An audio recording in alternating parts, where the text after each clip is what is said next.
As a seller, should you invest money updating your home before listing it for sale?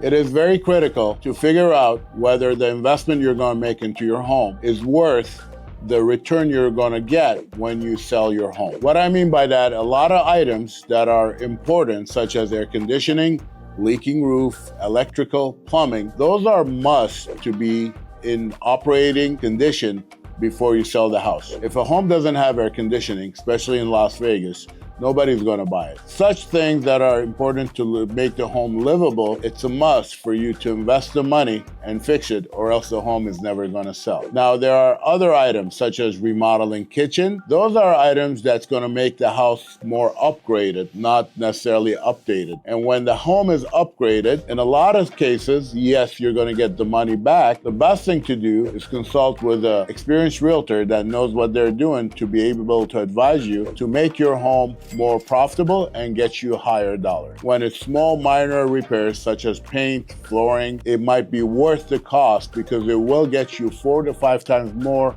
return on your money. In conclusion, depending on the cost and the return you're going to get, consult with your experienced realtor and let them help you make the best decision. Follow me for more real estate advice. Mike and Team Chobanian.